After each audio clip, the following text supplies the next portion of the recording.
Hi, welcome to ThinkTech. We're raising public awareness about technology, energy, diversity, and globalism. This show is Center Stage. I'm your host, Donna Blanchard, proud managing director of Kumukuhua Theater. We're coming to you live from Pioneer Plaza in the heart of downtown Honolulu, very near Kumukuhua Theater. I'm very excited to have as my guest today Ashley DeMoville, who I have worked with. She was an assistant director of a show that I was in last year. You've heard me talk about all the time. My name is Gary Cooper. She's also a teacher at Leeward Community College and is directing a show coming up and is also going to be teaching an acting class at Kumukuhua Theater. So without further ado, let me introduce you to Ashley DeMoville. Hi. Hi, thank you so much for being here. This conversation is long overdue. Oh, I'm excited to be here. So first of all, let's kick this off with, what are you working on right now? Everything. So many things. The main thing I'm working on is Frangipani Perfume. It's a play by Margarita Urale, who is currently lives in Aotearoa, New Zealand.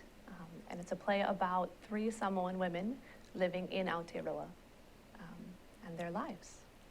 And they got stuff going on that you can't tell us about. Oh, top secret. Okay, so this opens at Leeward Community College in the Studio Theater. Yep. In September? Yep, September 17th. And then we run for 2 weekends. Okay. So 8 o'clock. Awesome. It sounds very interesting. I know Kiana Rivera is in it, and she's fabulous. So I'm anxious to see it just because she's in it and you're directing it. Did you choose that script? I did.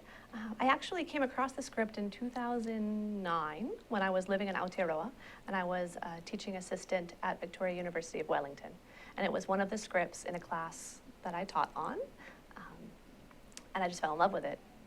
And I've actually been teaching it every semester since then because I teach it in my Introduction to Drama and Theater class at Leeward. Oh, you use that Yep. script.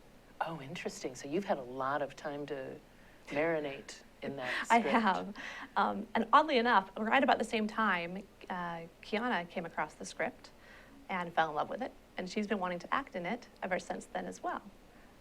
So completely separately, she came across it here. She met the playwright, Margarita Urale, and just loves the script. Oh. And so things have kind of stacked up, and we've been talking about putting it on for years. And then things kind of aligned this semester, and it's working. And you got to do it. What about that script drew you in? I like that it's a small cast. It's all women. Nice. It's From a beautiful. directorial point of view. Right. So it's a script it's a meaty script, and it's one to really dig into. It's fun. It's terrifying. It's kind of runs the gamut of emotions in a very short play. But there's a lot of, I mean, from an academic side, it explores a lot of the themes that I tend to be drawn toward anyway. The last few shows I worked on, including Gary Cooper, look at the way that the West views Pacific Islanders and the objectification and marginalization of Pacific Islanders and how they respond to that. And so this play in particular is looking at these Samoan women who are trying to build or rebuild their identity living in Aotearoa, having just lost their mother and looking at losing their father, who's sick and on the verge of dying as well, which is kind of broad symbolism for the dying culture and how they are trying to hold on to the culture and at other times trying desperately to get rid of it and then trying to live in between those 2 areas. Oh, So. that does sound like a good one Familiar. to grab onto. Have you seen it produced before? I have not. No, I've seen photos from the productions in Aotearoa that are beautiful. So when, you know, I've done some directing also, and when I have my own reasons for selecting a script. I don't think that I've ever chosen a script based on this is something sociopolitically that I want to say. I've always selected scripts because of an expression that I felt and wanted to put into it, or I directed a version of A Christmas Carol because I never liked any of the others I saw. I said, I'm going to scare the pants off people because that's what I always felt like was missing. but enough about me. It's interesting that you bring that up, though, because I say that I gravitate toward these scripts, but it's not intentional. I don't feel like I have an agenda. It's not my goal to push that socio-political kind of aim. I just happen to fall into it. And I think that's kind of an important thing to comment on, because I'm obviously not a Pacific Islander. So the main thing that draws me to the scripts is usually who I have around me. So this particular script, I love it and I enjoy it, but I never thought about directing it until Kiana started talking about wanting to be in it so much. And I started kind of looking around and trying to see what other actors I have. And so I think part of that is being a teacher too, right? So the back of my head is always, what opportunities can I create for actors in the area? And while at the same time, what opportunities can I create for my students and the community that they might have fun watching? So the story must resonate with you somehow also. And I think, all of the shows that we've done at Kumu, especially when a show is well done, when they're well written and well done, it'll resonate with everyone somehow. Absolutely. Like my name is Gary Cooper. I wasn't a part of the Samoan scenes even. I wasn't on stage, but on some level, they always resonated with me. Right. And it's interesting that you mentioned that. I, in my classes, I also use this play to introduce, because it's one of the first plays I have them read, and I introduce theme. And when talking about the play, one of the first things I ask is, what does this play mean to you? What does it make you think about? What is the meaning behind the play, whatever. And different students always, they end up fighting just for a little bit before I stop them and say, haha, perfect, that's what I'm going for, because they see such different things in it. I have students who say, this is about sisters, it's about family, and you don't have to be Samoan or Kiwi to relate to that, because it's such a true depiction of sisters, and that I relate to. I'm from a family of 3 sisters, and we fought in much the same way that these women fight. Yeah. And then still supported each other and came together at the same time while fighting. The dynamic is universal. And then I have some people who say this is about feminism. It's about empowering women and showing that these women are powerful in and of themselves. It may be in a different way than we may see the masculine power, but it is strength. And that's the point of the play. And then other people say it's about cultural identity. So like you said, it resonates. Yeah. Oh, awesome. I'm really looking forward to seeing it. How was the experience directing at Leeward? I love it. Oh, good. Good, because just as the question was coming out of my mouth, I thought, oh God, what if she hates it? No, I love Leeward. I've really found a home in Leeward. And I think part of what I love about directing at Leeward is that there are lots of people in the area who maybe haven't seen theater very often. Because getting into town to see a show is harder from our side. It gets harder every day with traffic. So I'm really fortunate to have students come into my class and see things for the first time and love it. And we have a space. We have a beautiful space where we can put up shows that we want for the people that we want to put shows up for. Nice. So there's a freedom there that I haven't experienced necessarily at other theaters. And part of that is because it's educational and because we can drive the season how we want to best fit the needs of the community. That's ever changing. That's awesome. And there's a lot of freedom and support Absolutely. offered you there. Absolutely. I'd love to figure out how we could, reaching people in that part of the island is a little difficult for Kumukuhua. I'd love to figure out how we could exchange that, because and I don't think this is unique only to this island. All over the country, there are people who are not getting to see theater because there isn't one right there. Right. Where they're accustomed to going. So to go out and do something that you've never done before and go through that amount of effort for it, when you know, I'm going to compare this to when my ex-husband and I got married. We went on our honeymoon in Galena, Illinois, and there's a gambling riverboat there. And we'd never done that before, and we said, oh, let's do that. And it was like a floating prison. You can't get off. We both realized, oh, I don't like that. And it was a 3-hour cruise. You couldn't get off. What a time to realize you don't like floating gamma Right, tours. right. So some people may be thinking about theater that way, that I'm going to go in there, I'm going to have to sit in the dark, and I'm going to be subjected to this, and you can't just get up and walk out. Well, and unfortunately, so many people go through high school, and their only exposure to theater is theater that they're told that's classical theater, and they're told this is what art is. If you don't like this, then you're not artistic, is what they get in their mind, being taught. And that's one thing that I think the island is doing better and better with Honolulu Theater for Youth and the Shakespeare Festival, getting theater into the schools. And we're noticing that change. We're noticing people who have come out of high school and seen shows. And that they enjoy, not just shows that they felt like they should because it's good for you, kind of like chicken soup or whatever. But shows that make them say, oh, I want to go back and do that again. Because it ain't your grandma's theater. Right. You know, it may be your grandma's nutcracker when you go to the ballet. Right. but theater, it's not your grandma's Shakespeare when you go to the festival. Right. And at our 2 theaters, we're choosing shows that,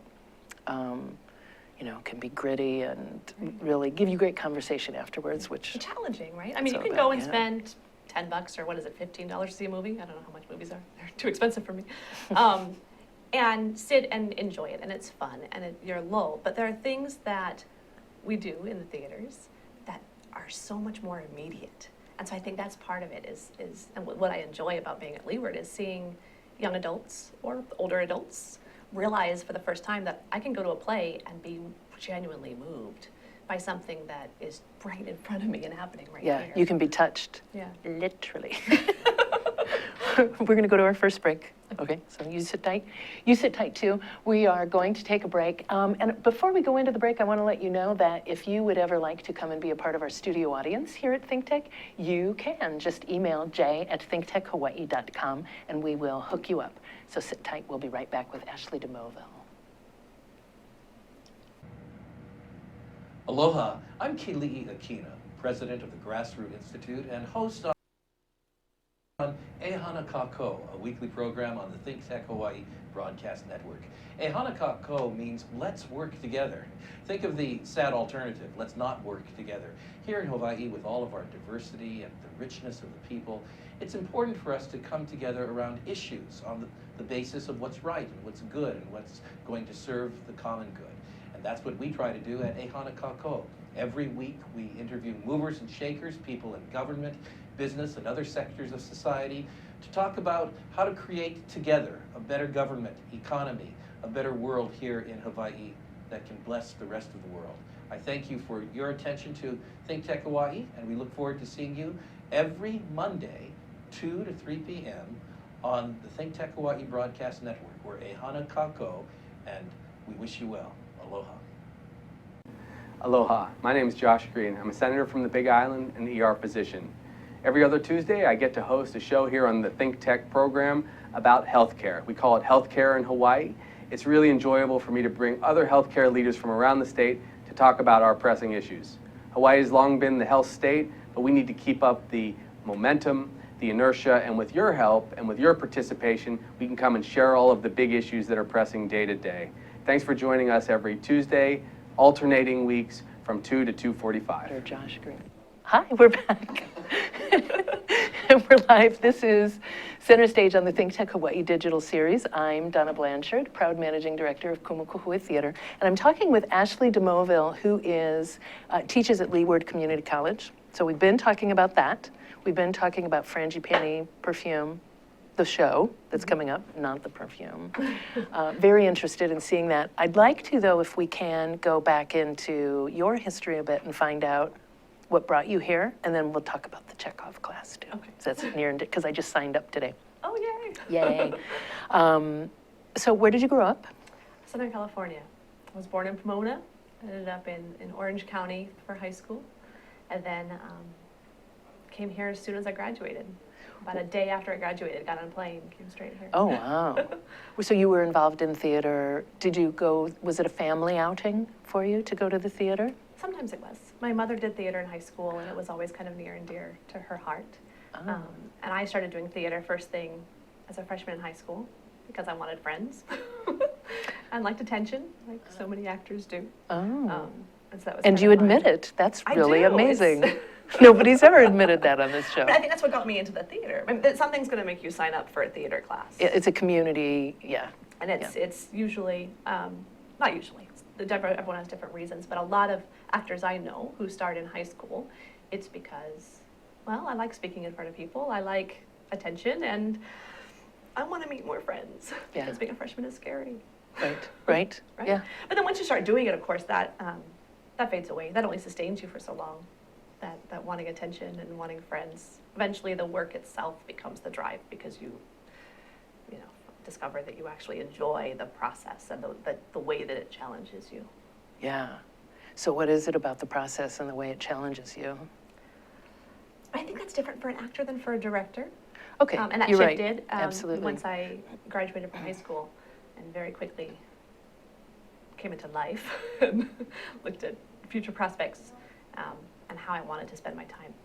But I think that for an actor, a lot of the drive is training yourself to be open, training yourself to follow impulses and to try things that are maybe a little scary.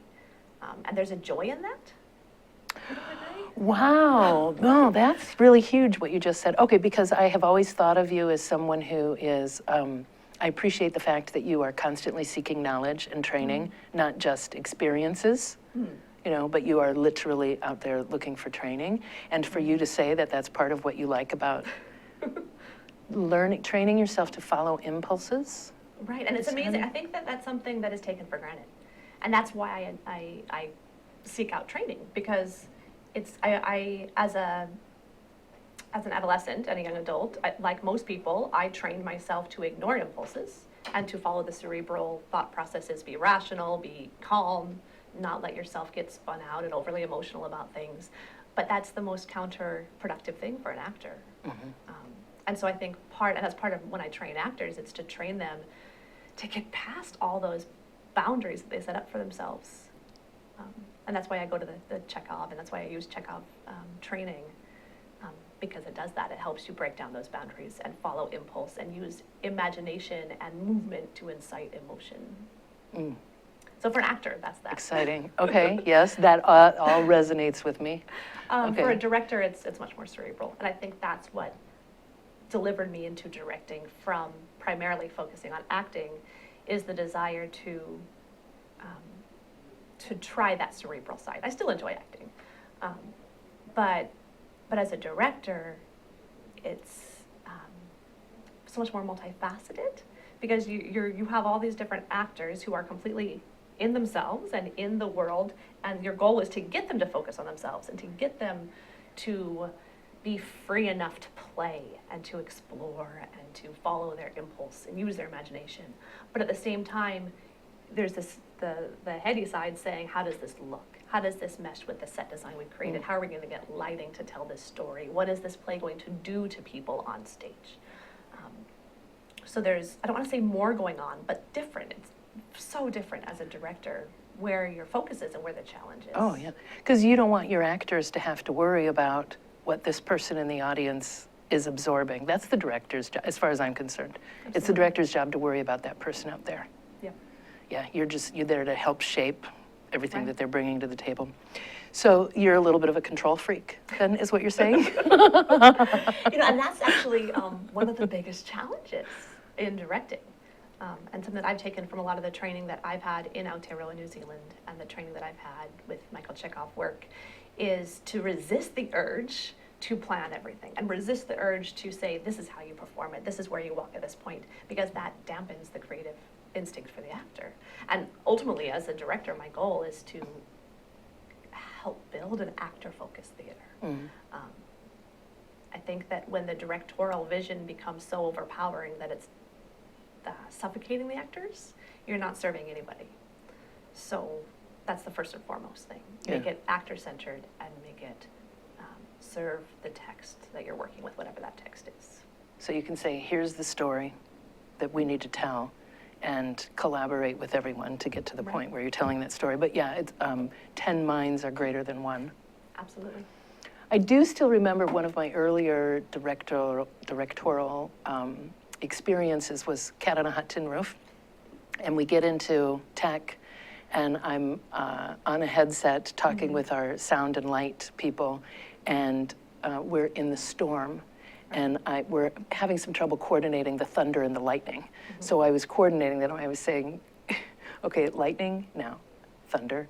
So I was controlling the weather, and I realized while I was doing it. And trying to create an emotional response in an audience with this very amazingly technical. By controlling the weather. It's hilarious. The irony of that was not lost on me, yeah. Yeah, and I definitely experienced that working with you and David O'Donnell in My Name is Gary Cooper, which I talk about all the time, that we were given a lot. We were given a lot of leeway, and we were expected to bring a lot of ourselves, a lot of our own work to the table every night.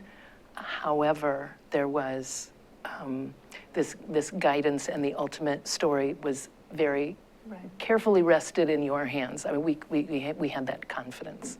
And that helps, right? If there's a strong framework that isn't stifling, but that gives boundaries, safe boundaries, that helps an actor follow impulse and explore and imagine and feel safe in trying something that's a little crazy because they know where the framework is, they know where the boundaries are. Yeah.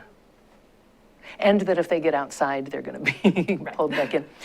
Okay, so you jumped really fast from, my mom was an actor too. I moved to Hawaii as soon as I graduated. Did you ever think about doing anything else as a career? I did.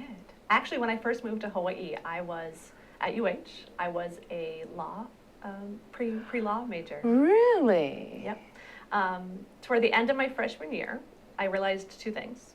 First, I realized that if I changed my major to theater, I would get discounted tickets to shows. Well, there you go. That's as good a reason as any. Kind of at the same time, I realized I don't actually want to be a lawyer. Oh, okay. I kind of want to play a lawyer on TV. There's a lot of tie-in. There's always a lot of lawyers involved in theater. Right. Don't you think?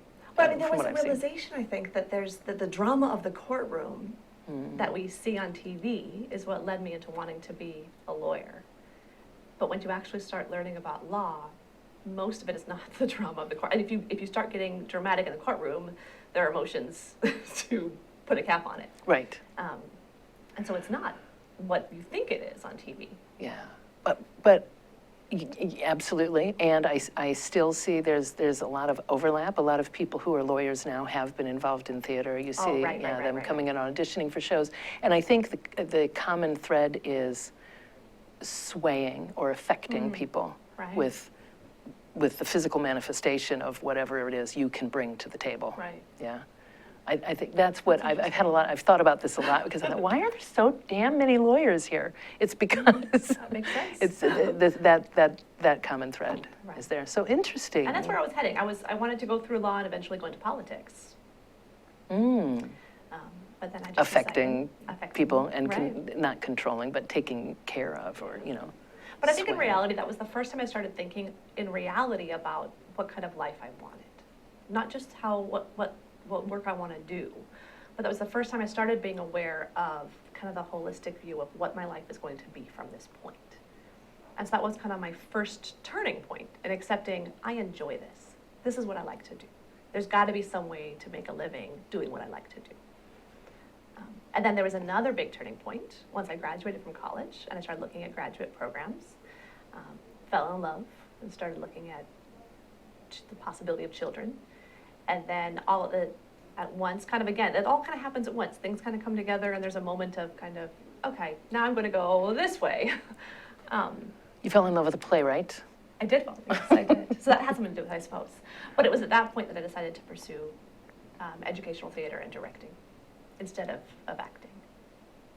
Do you feel, you haven't acted in anything in a long time, have you? It's been a while. I was in a commercial. I was a background actor. I know, I haven't done a full show in quite a while. Do you feel a pull? Is that? I do. I try to fight it. Yeah. I feel it when I do Michael Chekhov work. It makes me want to act. And I think it's interesting because there was a frustration with my acting around the time when I turned to directing. And I've always been pretty confident in my abilities as an actress, But around that time, I started to realize, well, I guess I started to lose some of the confidence. I realized I wasn't doing what I wanted in the roles, and I was envisioning things the way that things were going on the other side, and that's why I kind of started trying that. But I feel that now when like I said, go back to the Chekhov work, because the way into this the way into acting through Michael Chekhov's technique is so freeing. And so for the first time when I went to this conference last year, one of the few that I've been to, I was actually working with Joanna Merlin, who is fairly has a lot of notoriety. She's been in a number of movies and worked with Michael Chekhov. And working with her at these workshops just opened up so much in terms of feeling confident in my ability to actually act in a way that's genuine. And it led me to want to do it, I think, again, at some point. Well, you have little kids along with the career and everything, teaching in various venues that you're doing. Right. But So as soon as you can, you got to get back on the stage. I want to. It's I a went balancing, right? What I get out of teaching or directing versus what I get out of acting. At the moment, I get more out of directing. But at some point, I'm sure I'll go back to acting for something. I went through the same thing when I started managing a theater. Right. You know, it sort of closes down that space for you, but going back to it is a good thing when you are ready, when the time is right. I can tell you that. Right. And I would work in classes. I did a production of Vagina Monologues. It's a very small commitment. Right. You know, you get to do a little something in there. So I look forward to seeing you on stage someday. We're going to take another little break here. Okay. We're going to be right back with Ashley DeMoville, and we're going to talk about the Michael Chekhov class that she has coming up. We're going to delve a little bit into that theory. We'll be right back with Center Stage. See you soon.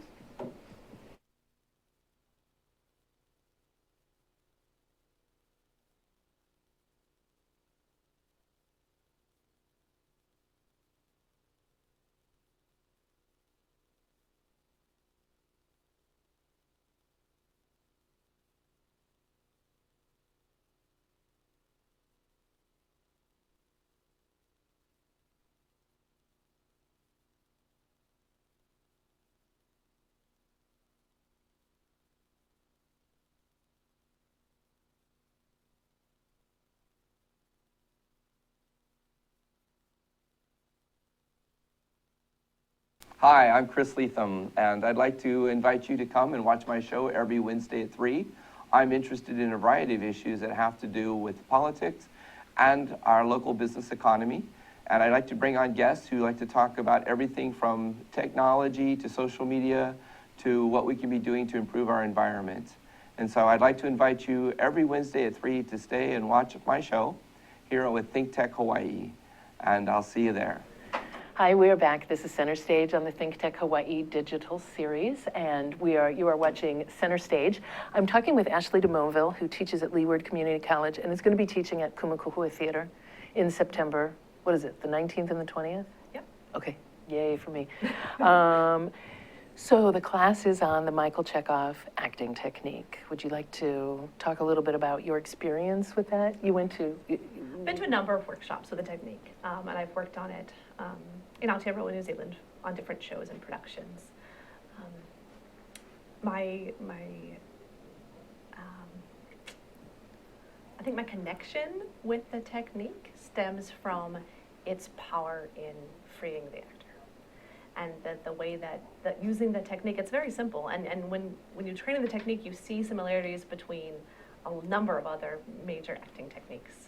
Because Michael Chekhov was a student of Stanislavski, acted with Stanislavski. But the way that this technique helps empower the actor, like I said before, actor-focused theater, that sets a framework and brings actors in and helps connect them with their bodies and connects them with their emotion through movement, I think is just a very, very strong way to perform. It's a healthy way to perform.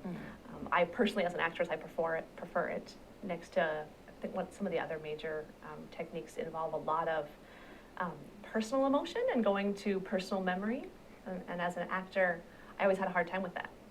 I would find that I would be working on shows and I would internalize it so much and bring it from a personal place instead of from a place of being in that character, that then after the show, I'd have a period of depression or a period of just not feeling right. And I feel like this technique focuses 100% on the character. You're not bringing in your own baggage, which I think is a healthier way, personally, to do it. Yeah. Everybody has, there are so many hybrids running around out there. Right. Everybody has their own proclivity for what is going to work best for them, but I agree with you. I don't like to. I can look back at my own experiences and say, okay, this was the physical manifestation of what happened when I was feeling that emotion. Right. And that's what I offer to a character. But I don't want to go into my personal, I don't want to pull from my personal stuff that often. Right. Right. Yeah, I prefer to pull from sitcoms that I've seen. Go straight to Seinfeld every time. Seinfeld, one day at a time, you know. To go back there. When we listen to date ourselves. I know, I totally just did. I didn't say Beverly Hillbillies. I didn't go back. I could have. When was your first experience with Michael Chekhov? Was it at UH, or did you have to go elsewhere? No, I went to Victoria University of Wellington and Toitapati, which is the National Drama School there. So when I was working there, I ended up doing quite a bit. What was interesting is that was the first time I contextualized his technique. So I should phrase it like that. That was the first time I became really aware and I learned the basics of the technique. But in so doing, I realized that there were elements of the technique that I did here. I did at Kumakuhua Theater with Harry Wong. I did at Kennedy Theater with the teachers there, with Lorraine Earl Malley.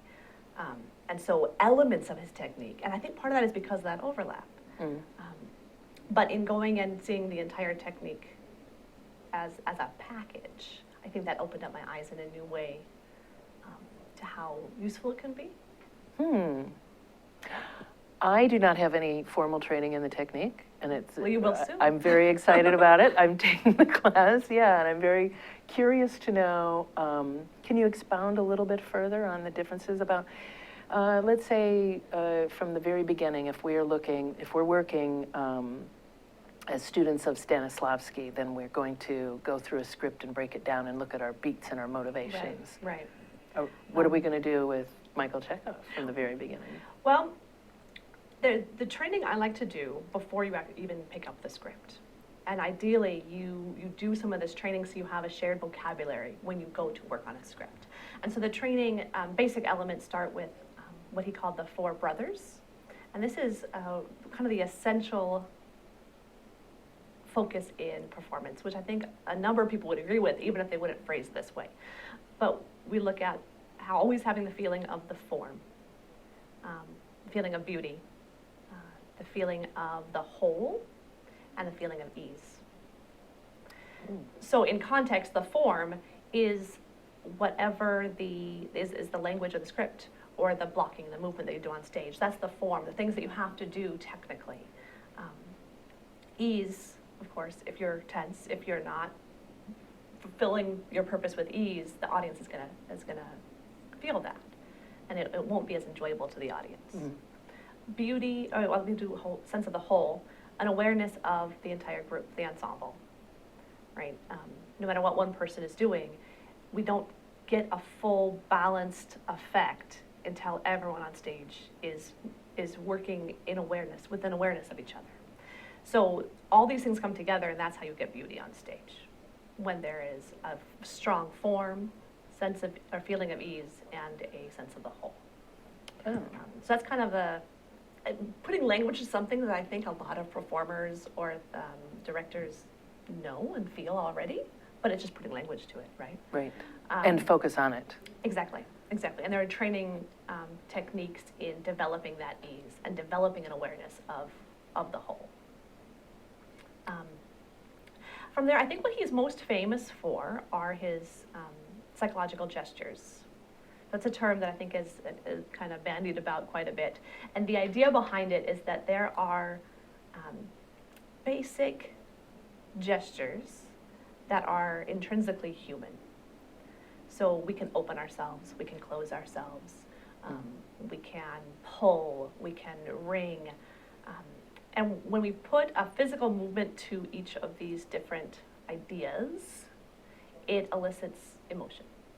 And so we work with having the movement, and you put the movement then eventually with a line, and that brings out a perception of emotion in the line. And so it's a way to work through text using movement instead of using emotion. So you're using just plain movement and allowing your body to respond emotionally to that movement. Okay, I don't know if that makes sense my at brain all. is going, I'm like into the Commedia dell'arte, the classic movements of, you know, Right. I'm in love. So and, there's you know. a sense of, the movement is somewhat codified like that, but you don't do that movement on stage. I think that's the big difference, is that it's a rehearsal technique. You're using the movement in order to find a way into the line, a way into the character, and then that movement drops away. Okay, That makes sense. gotcha. Yeah, oh, and it makes sense on the beginning, you know, as a jumping off point. And it absolutely makes sense to me that there is a visceral reaction that comes with things that we do physically. You know, Right, if you right. screw up your face the way you do when you cry, it has an emotional. Absolutely. If you twist yourself into the fetal position, even if you don't feel, that's the thing, even if the actor isn't having an emotional reaction, the audience will, Right. because they read certain physical human movements as being emotionally driven. We know what we see, yeah, and it resonates with us on some level. So if I rehearse in this ringing feeling, even if on stage I don't do this huge, big, obnoxious kind of thing, if it's internal, it'll play. Then it still comes across. Yeah. I'm very excited about the class. We're wrapping things up here. And I want to say I'm very excited about the class. There's information on the class on the Kumakuhua website, kumakuhua.org. There we are, kumakuhua.org. We do still have some space open now, but it is filling rather quickly. I was very excited to see that. Yeah. So if you're interested at all in the class, you should call the theater right now, 536-4441. Look at the website, see if you're interested in it. There's also an email there. You can get more information if you want. And it is the 19th and 20th, and the 19th is we're together all day. All day, yep. From like 10 to 6, I think, and then the 20th is a Sunday. We're there from 9 to noon. The morning, I yeah. think. And that's part of what I love about it, is we are really going to It's immerse intense. ourselves in this. I think it's very exciting, and there are not a lot of adult acting classes offered on this island. Yeah. Well, what's great about it is that it gives you the tools to direct yourself when you're going to an audition, or if you're going for TV actors, to have a focus without a director telling you this is what you should be doing. And then you go into an audition much, much stronger and in a better position to convey different options of the way that you view the character. Awesome. We'd also like to, if we can, put up the poster for Frangipanic Perfume. Let's not forget that. We can see Ashley's work, and it's such a lovely picture. Oh, 2 pictures. There's two, it's sort of sitting on itself. I'm not sure why we're doing that, but, okay, so that's September 17th through the 26th, and if people are interested in tickets for that, is there a website they can go to? Tickets are on sale at the door, Oh, okay. so cash Okay. only. This is in the Lab Theater Yeah. at Leeward, and let me tell you, the first time I had to find that place, it It's took a little hard. while. You see the big theater, Right. and then you go around it and around to the back door. Yeah, and you go in through it's kind That's of on what the you need to side know. door, you go down a staircase and it's right there. Yeah, you go down into the bowels of the Bowels building, of and the there you theater. find it. But I went there, and there was some sort of sport thing going on upstairs, and everyone's like, nope, Oh. no idea, no idea. Well, there's a phone number on okay. there, my office, you can Okay. call that number. And call the phone number. And so I know just from working with you and working with Kiana, that show is a must-see, and I'm looking think forward so. to taking your class. And thank you so much for being here. Thank you. I thank you for being here today. I would also like to thank Sachi Slomov and Ian Davidson, who are in the studio together, and they would be in my ear, except we're having technical difficulties. In fact, I don't even know why I have this thing in here. I would also like to thank Nick Sexton, who is our floor manager today, and Jay Fidel, who somehow manages to put all of this together. Thank you, and we will see you next week.